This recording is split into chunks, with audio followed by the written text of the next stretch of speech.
What's up everybody, welcome to another episode of China Update, where I try and help you guys keep on top of the world's #2 economy. My name is Tony, let's jump in. On Monday, Chinese Vice Premier Liu He pledged quote-unquote unwavering support for the private sector in a speech at the China International Digital Economy Expo. This coming after weeks of regulatory actions against several industries in the private sector, causing billions of dollars of disruptions as well as leftist commentaries in state media.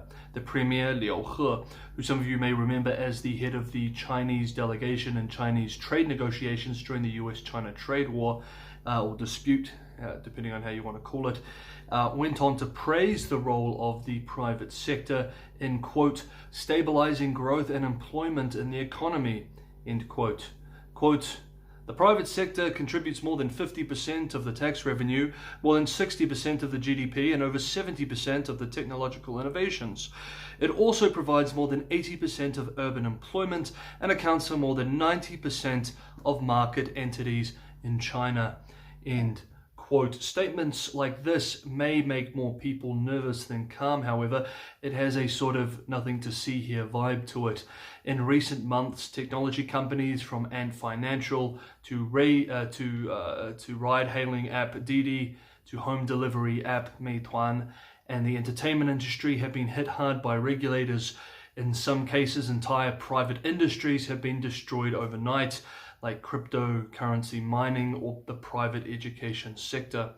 This is what editors of the Chinese financial media outlet Caixin had to say on the speech.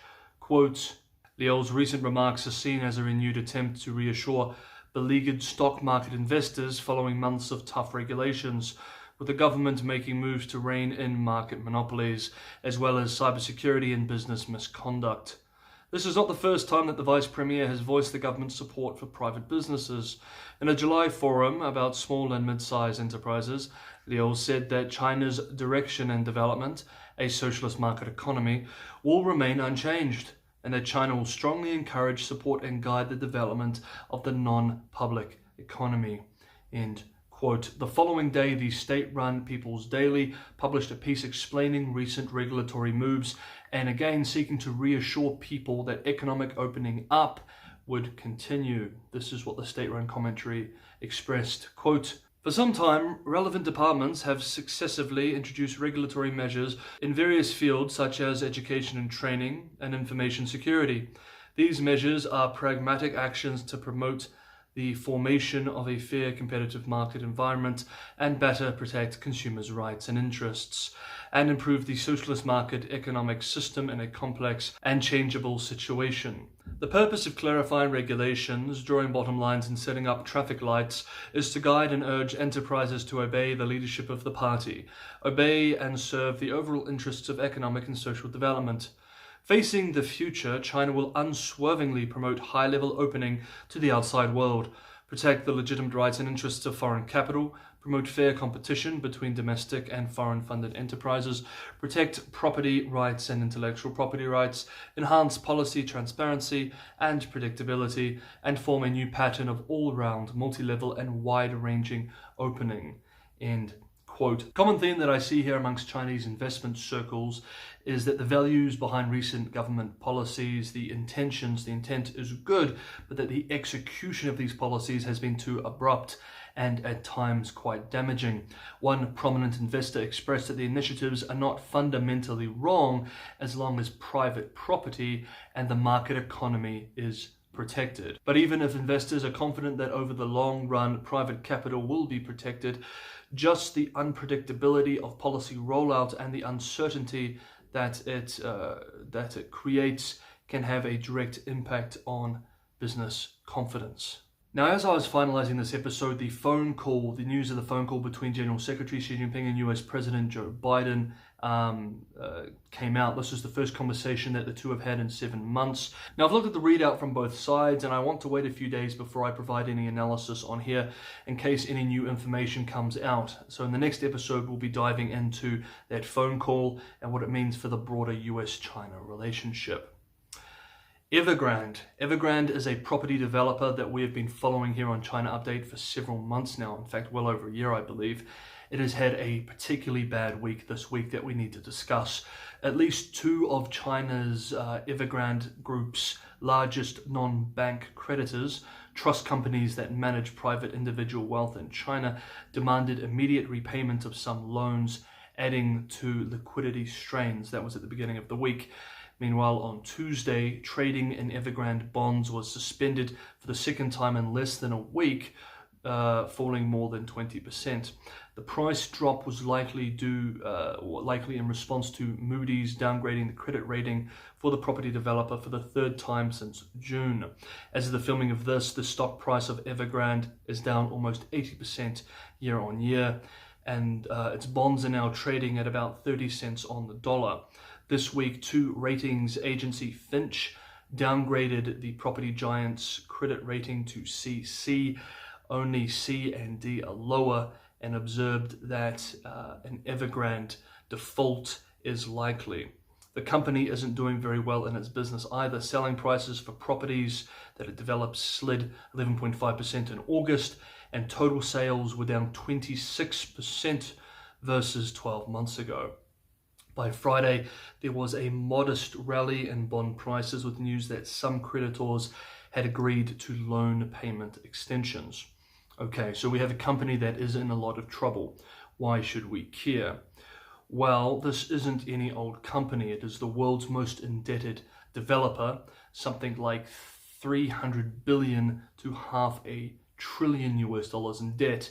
That is more debt than the entire national debt of Greece, and this is all in the hands of a private housing development company. So we're very much in too big to fail territory here. The question comes down to essentially, will regulators step in to prevent a collapse of Evergrande? This is a difficult question to answer because both giving support and not giving support could risk outcomes that regulators in Beijing wish to avoid. This decision is also part of a wider debate between top policymakers in Beijing who have been engaged in it for well over a year now. That is, prioritizing growth versus prioritizing financial stability. So if the government does provide sufficient support to Evergrande, what are the risks?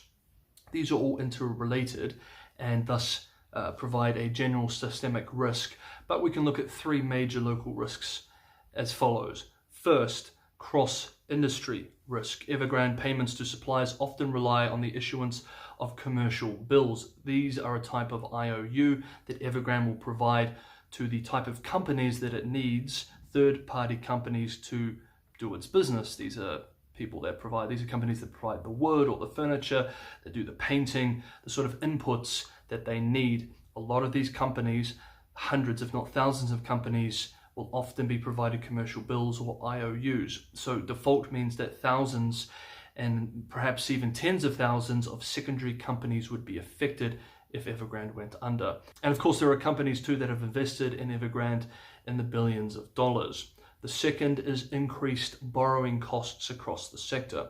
Once the market realizes that the government does not protect developers like they used to, investors, suppliers, and home buyers will factor the higher risk into the prices that they offer and accept. Everything becomes more expensive or harder for developers going forward. Other developers rely very heavily on debt markets already. A massive increase in the cost of capital would be felt across the industry. Now, we've seen in recent months that Beijing is happy to go after an industry, whether private education or crypto mining, but housing development is another beast entirely. The real estate development industry, which is already heavily leveraged, makes up more than 28% of China's GDP. And the third is social instability risk. Evergrande develops real estate projects and then sells the flats to customers who typically pay in advance, and they have to cough up a large deposit, often equivalent to many years of their household income. It can sometimes be years before they receive their homes. Evergrande has about 800 projects underway in over 220 cities across the country. It is expected that there are 1.2 to 1.5 million homes that have been paid for that haven't been built yet by Evergrande alone. A big slice of these are wealthier households who are investing. Another big slice are first home buyers. An Evergrande default means that these people lose their deposits, contractors don't get paid, and many of the 163,000 people employed by Evergrande lose their jobs. Okay, so that sounds pretty bad. What is the risk of government supporting Evergrande then? Well, in short, it reinforces the very moral hazard that has led to this crisis in the first place.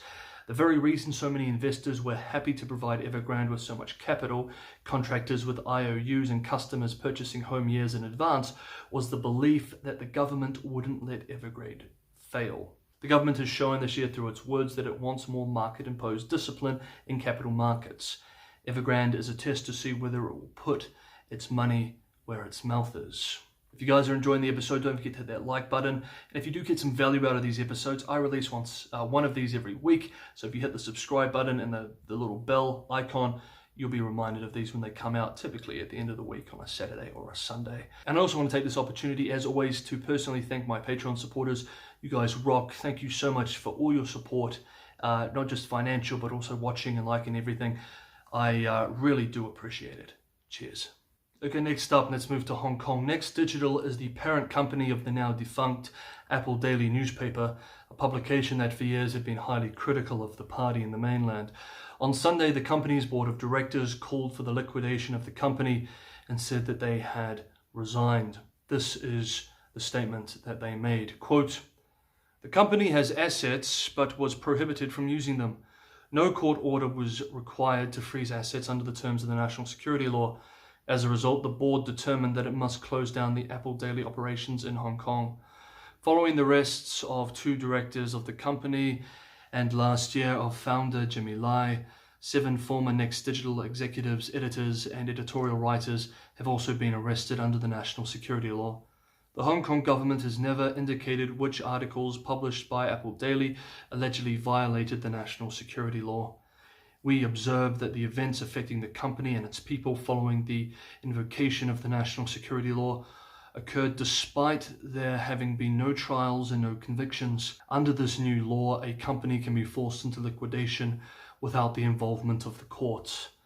End quote. The journalists have been unable to receive government funds designated for laid-off employees of bankrupted companies because Next Digital still has money in the bank, even though it cannot access it.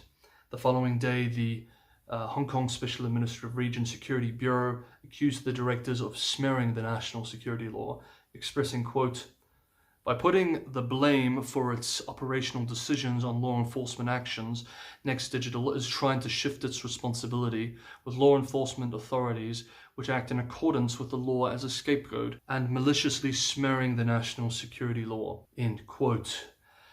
Both exports and imports logged double-digit growth in the January through August period, surging 23.2% and 24.4% from a year earlier, respectively. The trade surplus increased 17.8% year-on-year during the same period to 2.34 trillion RMB. It is being reported domestically and in Anglophone media that these numbers are a positive surprise for analysts who are not expecting such good news. But some China-focused economists have argued that analysts are surprised by these figures only because they treat trade as the sum of a series of linear components rather than a systematic expression of domestic imbalances. Quote, "As long as Beijing policymakers prioritize supply side support over the demand side, and we see this in the way increases in domestic demand measures have been outpaced by domestic output measures, rising exports and a rising trade surplus are the most likely way to resolve the gap between the two." End quote. Last up, speaking of trade, those of you who watch China Update know that that Australian exporters to the PRC across several key industries have been facing high trade barriers for well over a year now. Barriers erected by Beijing in response to Australian federal government calls in early 2020 for an independent investigation into the origins of the pandemic. Now, Beijing is claiming that Australia is engaging in economic coercion against China. In response to a question by Beijing Youth Daily newspaper about statements by the Australian Treasurer on September 6th, Foreign Ministry spokesperson Wang Wenbin expressed the following, quote, In the spirit of openness, inclusiveness, and mutual benefit, China is committed to building an open world economy and sharing development opportunities with other countries. Australia has benefited immensely from its cooperation with China and is a beneficiary of China's development. China has never done anything detrimental to Australia's sovereignty. The label of so-called economic coercion can never be pinned onto China. Instead, it is Australia that stands guilty of it. It has taken measures against market principles and even bullying acts and imposed restrictions on normal exchanges and cooperation between the two countries without cause, disrupting the good momentum of bilateral practical cooperation. Meanwhile, it has played the victim to put the blame on China, ganged up to pressure China, and grossly interfered in China's internal affairs and harmed China's core interests in violation of international law and basic norms governing international relations. The Foreign Ministry spokesperson then followed this up with a statement that we have seen many times in relation to other countries, whether the US, Japan, India, or others, or in relation to the cross-straits relationship. He said, quote, "The current difficulties in China-Australia relations are entirely Australia's own making," end quote. Like I said, this was in response to statements made by the Australian Treasurer on the 6th of September. The Treasurer expressed that China was, quote, new and was posing new and significant challenges for many countries, end quote, and that Australia was facing this pressure more sharply than most other countries. It also said that Australian businesses should not overly rely on one country and should always be looking to diversify into other markets. Okay guys, that is China Update for this week. I hope you enjoyed it. Throw your comments below. I always love to hear from you guys wherever you are. Hope you're staying safe and staying sane. I will see you all next time on China Update.